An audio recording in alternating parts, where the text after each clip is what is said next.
laki-laki ya selalu ingin diperhatikan makan dan minumnya, walaupun mungkin bukan istrinya yang masak.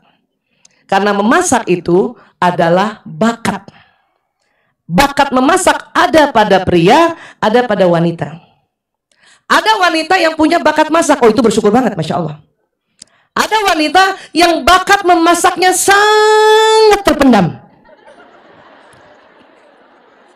Bandung lebih yang mana?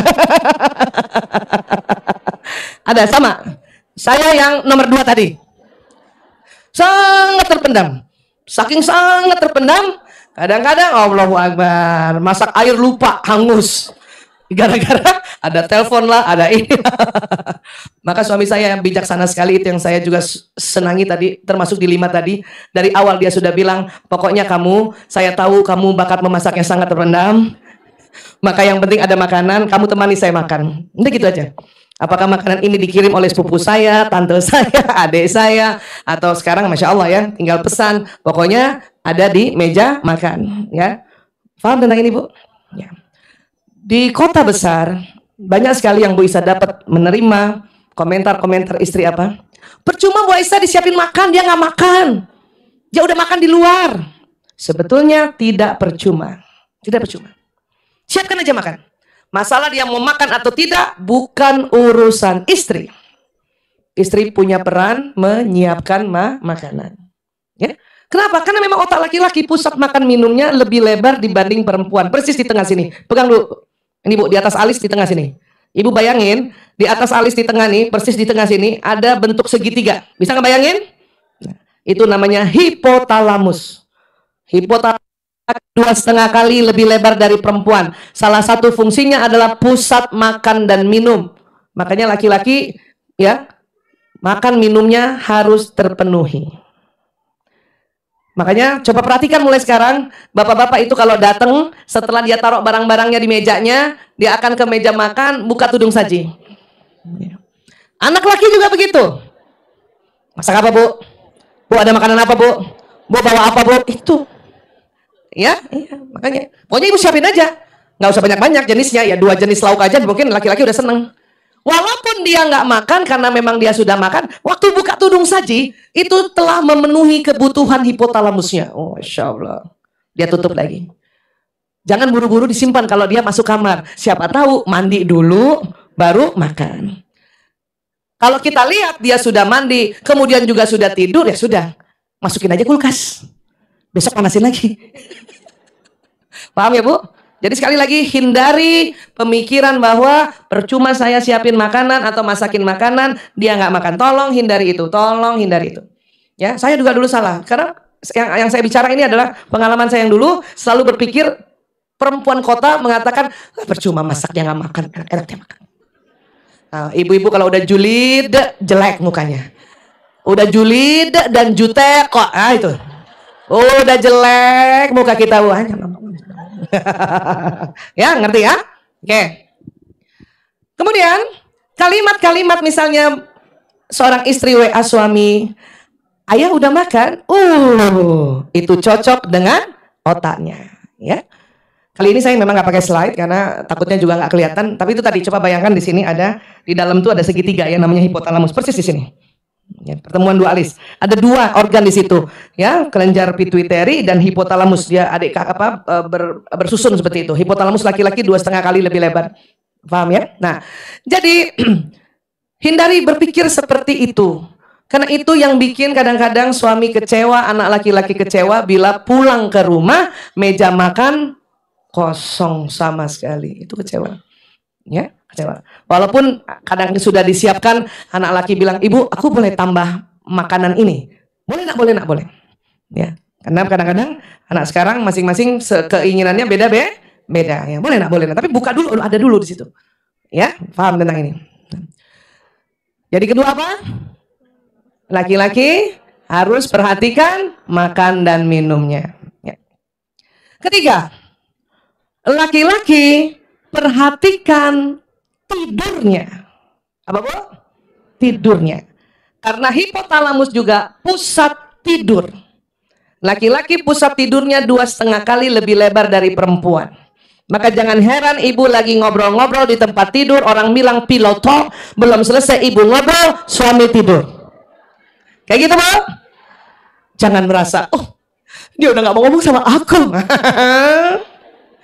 Setengah mati ibu baper sampai seperti itu. Kalau ibu nggak bertaklim, ibu nggak ngerti, sampai seumur hidup ibu baper. Ya, percuma. Semua laki-laki begitu. Ya, semua laki-laki begitu. Tapi kan aku pengen ngobrol-ngobrol, Bu Aisyah, pilotok bisa sekitar 10 menit saja. Setelah itu ibu masih cerita, dia tertidur. Bukan tidak peduli sama istrinya, tetapi pusat tidurnya ini bersamaan dengan pusat menjaga keamanan. Ya, pusat menjaga keamanan termasuk menjaga keamanan ekonomi. Artinya, kalau bapak-bapak yang biasanya 15 menit nggak tidur, masih ngobrol-ngobrol, tiba-tiba cuma 10 menit, 5 menit tidur, berarti dia capek sekali. Paham ya, Bu? Capek sekali. Makanya dia tidur. Dulu Bu Isa juga kesel, marah. Ya, bahkan saya bangunin ya. Ayah bangun, aku belum selesai ngomongnya. Malah tambah marah. Ya, dia marah, kita tambah marah juga. Ya Allah, akhirnya kacau lah itu dan malam hari itu. Yang sebetulnya kalau kita sudah tahu, kita malah lebih asik. Apa kita bilang, ya Allah, suamiku sudah tidur ya Allah. Pasti dia capek sekali. Oh, Masya Allah. Itu malaikat langsung menilai, istri ini bijaksana sekali. Karena dia berilmu. Karena ilmu ini meningkatkan derajat, termasuk derajat kesabaran. Paham ya, Bu? Ya. Maka kalau ibu belum sempat rapikan ruang tamu, belum sempat rapikan ruang makan, belum sempat rapikan dapur, belum sempat rapikan ruang lainnya, yang pertama harus dirapikan adalah ruang tidur, kamar tidur. Karena laki-laki pada saat buka kamar, buka pintu kamar, dia lihat kamar tidur nomor 1 ke matanya ke tempat tidur. Apabila tempat tidur sudah rapi, kemudian ada aromaterapi juga di kamar, wangi, ya, nggak usah mahal, rapi, wangi, Masya Allah. Itu langsung hipotalamusnya, pusat tidurnya itu terpenuhi kebutuhan emosionalnya. Itu langsung dia, apalagi kalau ibu cakep-cakepin dikit, jadi kayak kamar hotel gitu, ya Allah. Ya, paham ya, Bu? Begitu juga anak laki. Walaupun pagi-pagi berantemnya sama anak laki-laki, gara-gara dia nggak lipat selimut. Ya, lipatlah sedikit, nak. Apalagi kalau wataknya ekstrovert.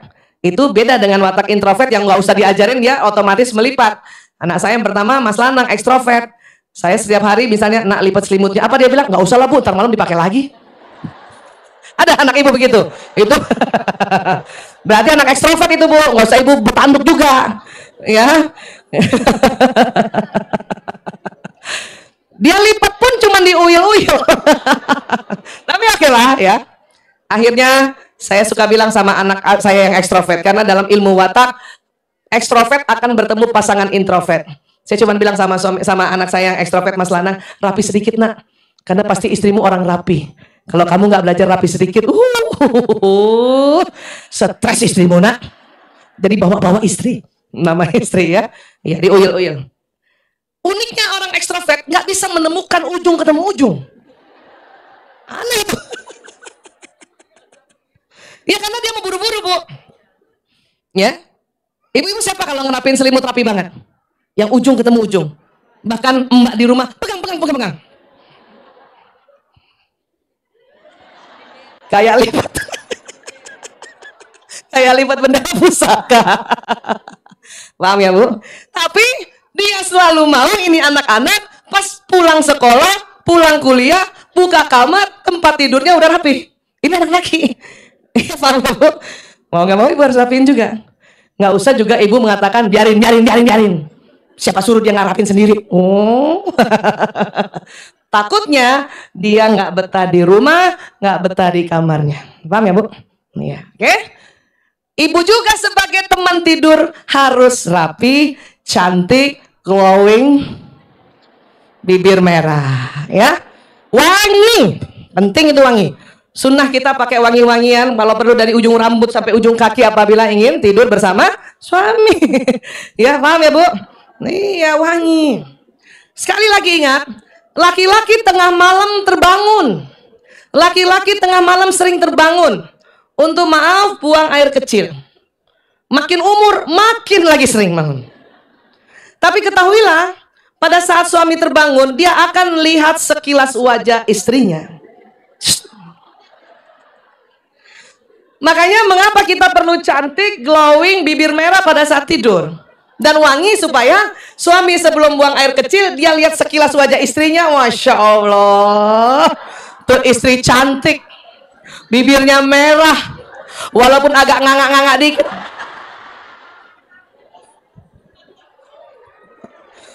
Bu, kita juga makin tua, makin nganga, Bu. Masih muda mah tidurnya cantik kayak senyum gitu. Ya, semakin tua itu lidah turun ke belakang, Bu. Makanya. Tapi udah nganga merah bibirnya, oh tambah buruk lagi. Paham ya, Bu? Nah. Terus satu lagi. Jadi tadi udah berapa? 3 ya. 1, jangan ditegur, tidak suka ditegur depan orang. Itu manifestasi dari otak hipotalamus menjaga pusat, menjaga keamanan, termasuk menjaga keamanan harkat dirinya. 2, perhatikan makan.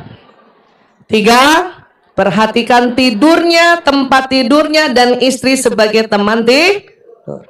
Ya. 4, afwan jiddan, mohon maaf sekali, pusat syahwat birahi. Laki-laki 2,5 kali lebih lebar dari perempuan. Ini yang membuat laki-laki ya sampai umur berapapun, kecuali beliau sakit, ya beliau sakit kronis yang panjang ya. Ada beberapa penyakit kronis yang panjang yang membuat impotensia, ya. Tapi kalau tidak ada penyakit, walaupun ada penyakit tapi dia masih segar, umur 60 ke 70, 80, karena pusat syahwat birahi laki-laki 2,5 kali lebih lebar dari perempuan, maka hubungan intim suami istri ini sangat-sangat dipentingkan untuk laki-laki. Itu makanya mengapa kita sering diingatkan dalam kajian-kajian atau guru-guru kita ajarkan kita untuk tidak menolak apabila suami tengah malam mengajak istrinya untuk ibadah hubungan intim suami istri jika istrinya tidak ada uzur atau tidak ada halangan, tidak mens, tidak nifas, tidak sedang sakit, tidak sedang ada masalah di organ reproduksi. Bahkan malaikat yang tidak punya nafsu pun bisa melaknat kita sebagai istri kalau kita menolak dengan kondisi kita sebetulnya sehat.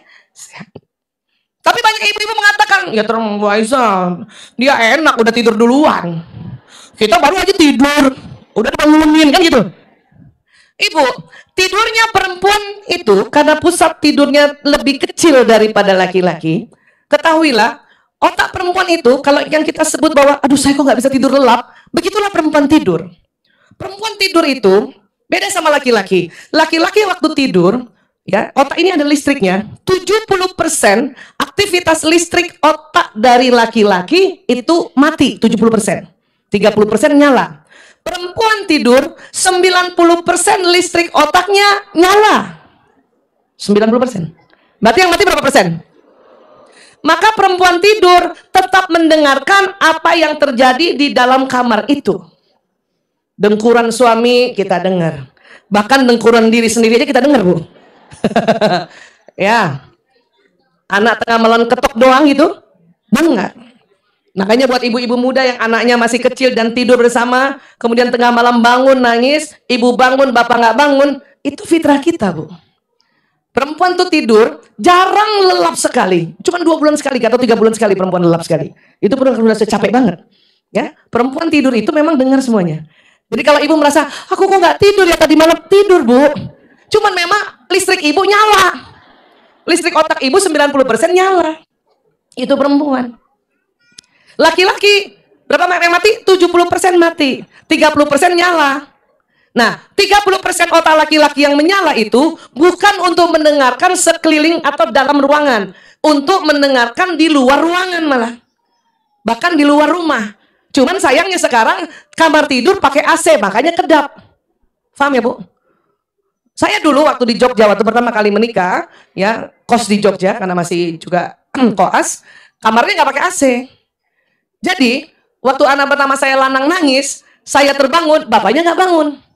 Nggak berapa lama kemudian, ya alarm motor di luar rumah bunyi, dia bangun, loncat dia. Saya waktu itu nggak ngerti, walaupun sudah koas, ya sudah sarjana kedokteran waktu itu. Apa dalam hati saya bilang, ih suami ini matre banget. Anaknya bangun, dia nggak ya? Dia nggak bangun. Motornya bunyi aja loncat. Muka kita begitu tuh. Karena belum ngerti, Bu. Dan itu kejadian tiap malam. Kebayang nggak, Bu, bapernya tiap malam kalau kita nggak ngerti itu? Ya? Kadang-kadang dia juga bangun, Bu. Tapi apa yang dilakukan? Dia bangunin saya. Bu Isa, anaknya bangun. Pas saya bangun, dia tidur. Maka, kalau ada suami yang bangun pada saat anak bayinya nangis, nemenin istrinya, ganti popok, ya Allah.